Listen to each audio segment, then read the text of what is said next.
ముఖ్యంగా law and order చాలా క్షీణించిపోయింది. ఈ లా అండ్ ఆర్డర్ విషయంలో చూస్తే సాక్షాత్తు గౌరవ ముఖ్యమంత్రి గారిని దాదాపు అకారణంగా అన్యాయంగా 53 రోజులు ఆయన్ని ఒక ఫాల్స్ కేసులు పెట్టి జైల్లో పెట్టారు.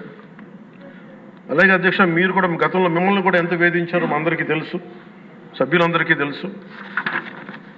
నిన్న రఘురామకృష్ణరాజు గారు కూడా ఏ స్థాయిలో అనుభవించారో అందరికీ రాష్ట్రం అంతా తెలుసు. కానీ చాలా పెద్ద మనసుతోటి ఆయన వస్తే చాలా మనసు విప్పి నవ్వుతూ మాట్లాడడం చాలా ఆనందం కలిగించింది. మీ నుంచి మేము నేర్చుకోవాలి. ఎంత అంటే దాడి చేసిన హాని చేసిన మీ పెద్ద మనసుకి సభాముఖం మీ అందరికీ మీకు ప్రత్యేకించి మీకు ధన్యవాదాలు చెప్తాను. మీ అందరి నుంచి మీ నుంచి స్ఫూర్తి తీసుకుంటాం. మీ నుంచి అంటే తిట్లు తిన్నా కానీ దెబ్బ తిన్నా కానీ ఎంత సౌహృదయతో ఉండాలనేది మీరు చూపించారు. ఇంకొక యాంగిల్లో శ్రీ నారా చంద్రబాబు నాయుడు గారు నిన్న కూడా చెప్తా ఉన్నారు, వాళ్ళు మన మీద దాడులు చేశారు కదా అని చెప్పి ఈరోజు మనకు 164 సభ్యులు ఉన్నారని చెప్పేసి 21 మంది పార్లమెంట్ సభ్యులు ఉన్నారని చెప్పి మనం కూడా అలా చేయడం సహేతుకం కాదు.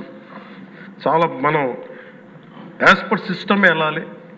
నిన్న కూడా చాలామంది సభ్యులు మా మీద దాడులు జరుగుతూ ఉన్నాయి, మా మీద బెదిరిస్తున్నారు, ఈ రోజుకి ఓడిపోయి కూడా ఇంకా మన కూటమి సభ్యులందరి మీద బెదిరిస్తున్నారు అని అంటే చంద్రబాబు నాయుడు గారు ఒకటే చెప్పాను, మనం అలాంటి వాటికి నేను విరుద్ధం.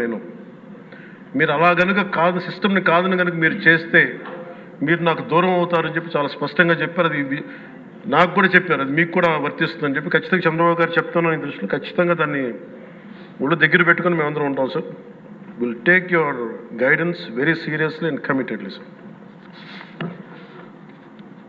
అలాగే కేంద్ర నాయకత్వం నిన్న ఈరోజు ఇందాక న్యూస్లో చూసిన అధ్యక్ష, 15,000 కోట్ల రూపాయలు మన ఏ అమరావతి లేకుండా ఈరోజు వరకు ఇబ్బంది పడతాను, అలాంటి అమరావతికి కేంద్ర మంత్రి మన నాయకులు ప్రధానమంత్రి గౌరవ ప్రధానమంత్రి శ్రీ నరేంద్ర మోదీ గారు బడ్జెట్లో ఈ రోజున 15,000 కోట్ల రూపాయలు అమరావతి కోసం రిలీజ్ చేసినందుకు సహృదయంతో మనస్ఫూర్తిగా కూటమి తరపున మా అందరి తరపున కూడా వారికి ధన్యవాదాలు తెలియజేస్తాం అధ్యక్ష.